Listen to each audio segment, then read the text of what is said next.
ہندوستان کی سرزمین پر خواجہ اجمیری تشریف لائے، مخدوم سمنا تشریف لائے، بغداد کی سرزمین پر غوث پاک تشریف لائے۔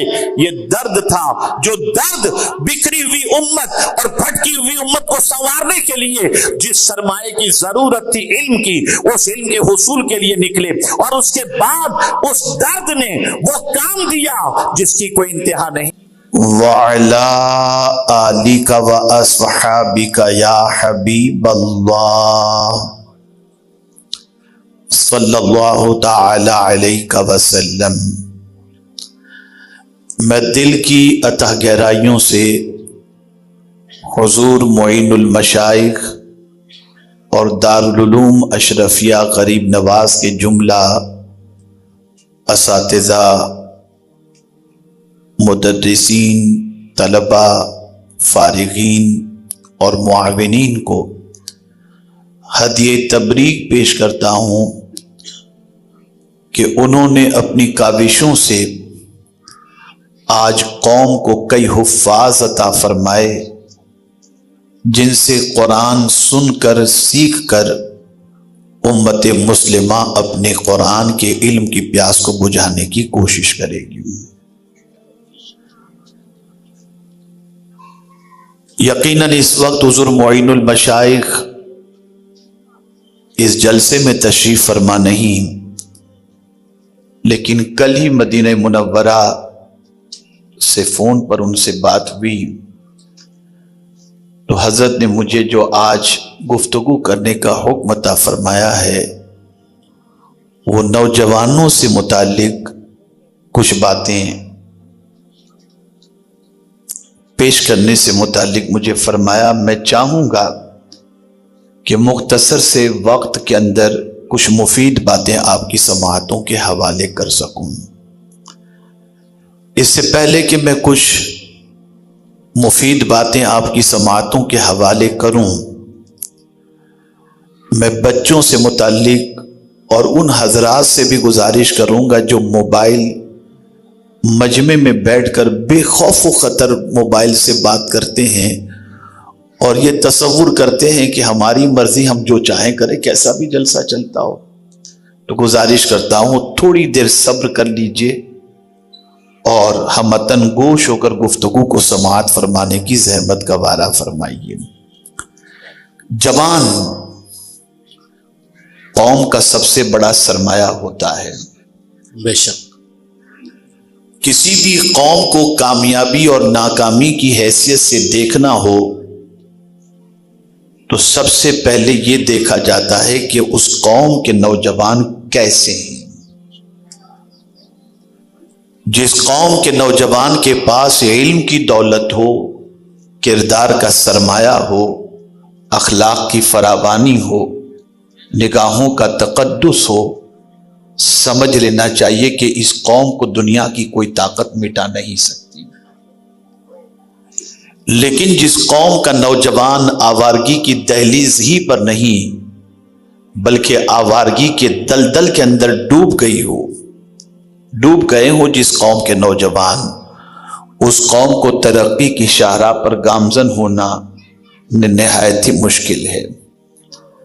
نوجوان کیا ہے، نوجوان کا مقام کیا ہے، نوجوان کی ذمہ داری کیا ہے، اسے ہم آج قرآن و حدیث کی روشنی میں سمجھنے کی کوشش کرتے ہیں، اس لیے کہ اللہ کے فرمان سے سچا کسی کا فرمان نہیں۔ وَمَنْ أَصْدَقُ مِنَ اللَّهِ قِيلًا، اور اسی کے ساتھ ساتھ اللہ کے رسول صلی اللہ علیہ وسلم جیسا سچا بھی کوئی دوسرا نہیں کہ پروردگار جل جلالہ نے انہیں صادق الوعد الامین بنا کر اس فرش گیتی پر بھیجا۔ آئیے میں سمجھاتا ہوا چلوں۔ پہلے پہچان ہوتی ہے اور اس پہچان کے بعد دین کا کام ہوتا ہے، اور علم سے پہلے بھی ایک چیز ہوتی ہے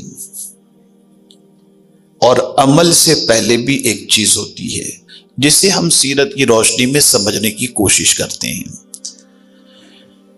پیغمبر رحمت صلی اللہ علیہ وسلم کو دعوت کا حکم ملا 40 سال کی عمر میں، یا ایھا المدثر قم فانذر، لیکن اس دعوت کے حکم سے پہلے آقا کریم صلی اللہ علیہ وسلم کی پہچان دنیا کو کروائی گئی۔ دنیا کے سامنے حضور کو ایک ایسے انسان کی حیثیت سے متعارف کرایا گیا کہ کسی بھی خطے کا کوئی آتا اسی پہچان سے حضور کو جانتا بھی تھا اور پہچانتا بھی تھا، اور وہ پہچان تھی صادق الوعد الامین کی۔ حضور صلی اللہ علیہ وسلم نے اپنی پہچان ان چیزوں کے ذریعے بنائی، اور جب یہ حضور صلی اللہ علیہ وسلم کی پہچان بن گئی تو وہ لوگ جو اس زمانے میں رسول اعظم صلی اللہ تعالی علیہ وسلم کے ساتھ زندگی کا سفر طے کرتے تھے، کبھی ڈیلنگ کا مسئلہ ہوتا، کبھی معاملاتی زندگی ہوتی، کبھی پڑوس میں رہنے کا اتفاق ہوتا، کبھی سفر کا اتفاق ہوتا، کبھی محفل میں اٹھنے بیٹھنے کا اتفاق ہوتا، جب رحمت عالم صلی اللہ علیہ وسلم کو دیکھا گیا تو ان 3 صفات کے اندر رسول اعظم صلی اللہ علیہ وسلم کو کامل دیکھا گیا۔ میرے پیارے آقا صلی اللہ تعالی علیہ وسلم کے پیارے دیوانوں، پہچان سب سے اہم چیز ہوتی ہے، آئیڈینٹی اور شناخت سب سے اہم چیز ہوتی ہے۔ جب کسی کی کوئی پہچان بن جائے، چاہے وہ اچھی ہو چاہے وہ بری ہو، اس پہچان کو مٹانا بہت مشکل ہوتا ہے۔ آپ اندازہ لگائیں آج امت مسلمہ کی پہچان کیا رہ گئی ہے۔ ہم اگر دنیا کے مختلف خطوں میں چلے جائیں، دنیا کے مختلف ملکوں میں چلے جائیں، دنیا کے مختلف معاشرے میں چلے جائیں، میرے پیارے آقا صلی اللہ تعالی علیہ وسلم کے پیارے دیوانوں، پوری دنیا میں اپنی پہچان کے بارے میں جائزہ لیجئے کہ آج مسلمانوں کی آئیڈینٹی کس اعتبار سے ہے، مسلمانوں کی پہچان کس اعتبار سے ہے، مسلمانوں کی شناخت کس اعتبار سے ہے۔ تو مجھے کہنے کی ضرورت نہیں ہے کہ آپ خود جانتے ہیں کہ ہماری پہچان کیا بن چکی ہے اور ہماری شناخت کیا ہو چکی ہے۔ سب سے پہلے اپنی پہچان بنائیے، اپنی شناخت بنائیے، اور اگر بری شناخت آج تک رہی ہے تو اس بری شناخت کو مٹانے کی کوشش کیجیے، اس لیے کہ قوم آپ کی بات اسی وقت سنے گی جب آپ کی زندگی کے اندر آپ کی کوئی آئیڈینٹی ہو، آپ کی کوئی شناخت ہو، آپ کی کوئی پہچان ہو۔ اور وہ پہچان کیسی ہو؟ شرافت کی پہچان ہو، اخلاق کی پہچان ہو، علم کی پہچان ہو، اقدار کی پہچان ہو۔ میرے پیارے آقا صلی اللہ تعالی علیہ وسلم کے پیارے دیوانوں، رسول اعظم صلی اللہ تعالی علیہ وسلم نے اس زمانے کے بگڑے ہوئے نوجوانوں کو بگاڑ سے نکال کر ان کی زندگی میں وہ انقلاب پیدا کیا کہ جس کی وجہ سے وہ ایسے سدھر گئے کہ ان کی پہچان بھی بڑی عجیب بن گئی۔ آئیے میں آپ کو سمجھاتا ہوا چلوں۔ اللہ کے رسول صلی اللہ علیہ وسلم مزکی بن کر کے تشریف لائے، اور قرآن نے پیغمبر رحمت صلی اللہ علیہ وسلم کی پہلی شان جو بیان فرمائی وہ یہی تو فرمائی، اور حضرت ابراہیم علیہ الصلوۃ والتسلیم نے بارگاہ سمدیت میں جو دعا کی تھی وہ یہی تو دعا کی تھی۔ اللہ اکبر! وہ کون سی دعا تھی؟ ربنا وبعث فیہم رسولا۔ وہ کیسا رسول؟ وہ رسول جو تزکیہ بھی کرے، وہ رسول جو تعلیم کتاب و حکمت بھی دے۔ اللہ اکبر! تزکیے کا ذکر پہلے کیا، پتہ چلا انسان کو برائیوں سے نکال کر ایک ایسی پہچان والی قوم پوری دنیا کے سامنے دینی ہے جس قوم کی سچویشن یہ ہو، بولے تو سچ بات بولے، چلے تو سچائی کے راستے پر چلے، زندگی اس کی دنیا کے لیے نفع بخش ہو۔ اور آپ دیکھیں پیغمبر رحمت صلی اللہ علیہ وسلم نے ایسے افراد تیار فرمائے، ایسے انسان تیار فرمائے کہ ان کی پہچان بن گئی۔ آج کون نہیں جانتا جب حضرت ابو بکر کا نام آتا ہے تو صدیق اکبر پہچان بن جاتی ہے، جب آج حضرت عمر کا نام آتا ہے تو فاروق اعظم پہچان بن جاتی ہے، آج حضرت عثمان کا نام آتا ہے تو غنی ان کا لقب اور ذوالنورین ان کا لقب ان کی پہچان بن جاتا ہے، آج اگر مولا علی کا نام آتا ہے تو مشکل کشا ان کی پہچان بنی ہوئی نظر آتی ہے۔ رسول اعظم نے پہچان بتائی، رسول اعظم نے آئیڈینٹی عطا فرمائی۔ میں جب اپنی قوم کی زندگی کا جائزہ لیتا ہوں اور اپنی قوم کے نوجوانوں کے حالات کو دیکھتا ہوں تو عقل دنگ رہ جاتی ہے۔